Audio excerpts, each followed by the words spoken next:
Il ne vous a pas échappé depuis quelque temps que de nombreux créateurs ont annoncé publiquement avoir quitté Premiere Pro pour DaVinci Resolve. I guess I'm switched over to DaVinci now. So I have officially switched over to DaVinci Resolve. DaVinci Resolve. DaVinci Resolve est un logiciel extrêmement performant. Alors je me suis demandé, dois-je me mettre à DaVinci? Oui.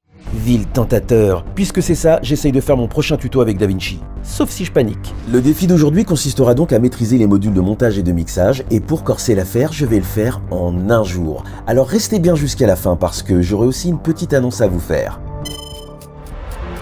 Pour pouvoir monter décemment, je vais avoir besoin de pouvoir ranger ma timeline comme j'en ai l'habitude, enregistrer une voix off, et maîtriser mon dérochage au clavier. Je vais donc me concentrer sur ces 3 points. On va commencer par ranger la timeline.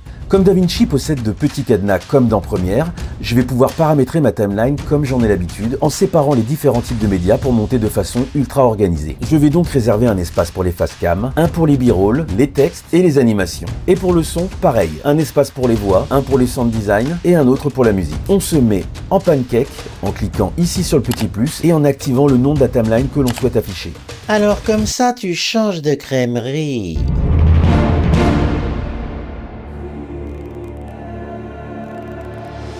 Mais t'es qui, toi? Je suis le chaînon manquant.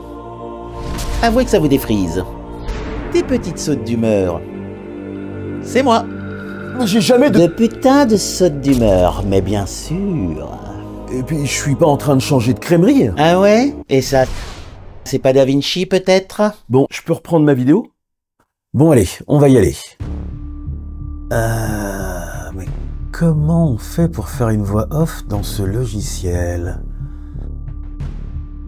Bon, eh ben on va appeler un ami.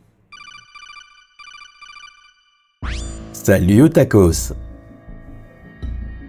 Allez, on a fait la paix là. Oui, mais tu es tout le temps en train de te moquer et... On va pas y passer la semaine. Écoute, j'ai besoin d'un petit coup de main. Je voudrais enregistrer une voix dans DaVinci et je trouve pas le bouton. Ah, oui. S'il te plaît. Ok. Eh bien, tu te rends dans Fairlight et dans le menu juste au-dessus, tu vas aller dans Fairlight, assigner, entrée-sortie. Et là, tu sélectionnes ton micro, puis en sortie, tu sélectionnes track, input, enfin la piste dans laquelle tu veux enregistrer. Tu valides. Ensuite, tu n'as qu'à activer la piste en enregistrement en cliquant sur armer et enregistrement. Voilà, c'est un module. Pour lancer l'enregistrement, tu cliques sur le bouton d'enregistrement. Et tu es on air. J'ai rien compris. C'est beaucoup trop compliqué. Dans Premiere, on fait ça en un seul bouton. Tu peux te faire un raccourci clavier, c'est vachement mieux fichu quand même, non? Otakon? Otakon? Il m'a raccroché au nez. D'où il me raccroche au nez, lui, maintenant?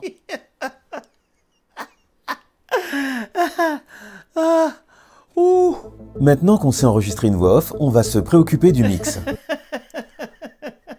J'ai l'habitude de normaliser mon son pour gagner en volume. Et ici, je peux faire exactement la même chose. Et dans le mixeur, je peux facilement ajouter des filtres de pistes qui sont exactement les mêmes que ceux que j'utilise dans Premiere. Finalement, c'est très similaire. Bon, jusque-là, c'était facile. Je serais toi, je fanfaronnerais moins. Mais...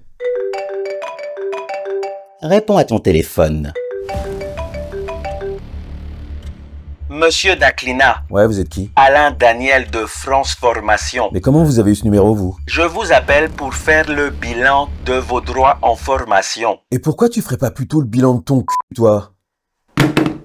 Si je suis aussi à l'aise avec mon clavier, c'est parce que j'utilise les mêmes raccourcis depuis de nombreuses années. Ils me permettent d'utiliser les fonctions poussées du logiciel sans avoir à les trouver dans les menus. En gros, si je peux avoir mes raccourcis habituels dans DaVinci, je vais me sentir comme à la maison. On va donc commencer par prendre un instant pour mapper le clavier de DaVinci pour qu'il soit identique à celui que j'utilise dans Premiere Pro. Pour commencer, le raccourci le plus important de tous les temps.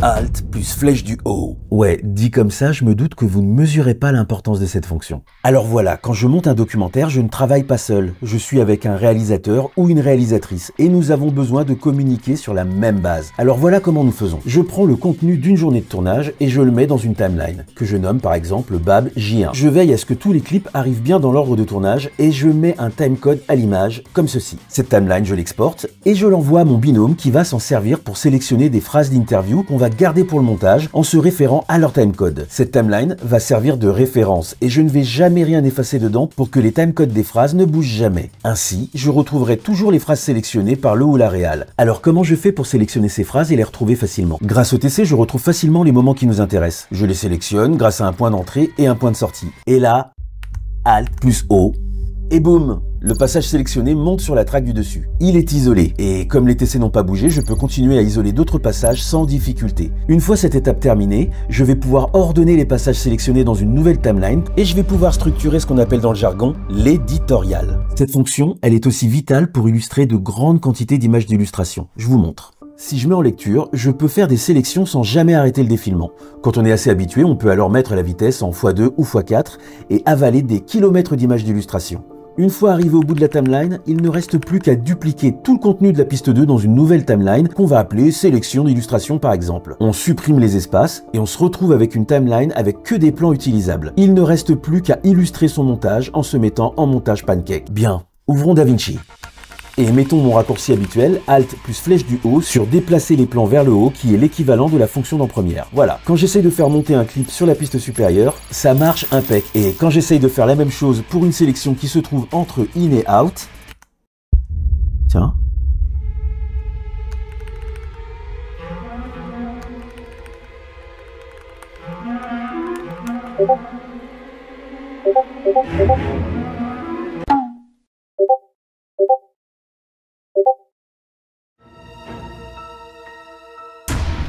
Ok, on va faire une macro avec mon loop deck. Aller au point d'entrée, couper. Aller au point de sortie, couper. Sélectionner le clip et lever. Voilà, maintenant ça devrait marcher.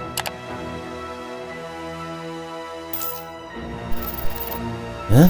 Oh, c'est pas possible, ça va jamais marcher. Je vais pas loser quand même. Pas moyen. J'y passe la nuit s'il faut, mais je trouve une solution.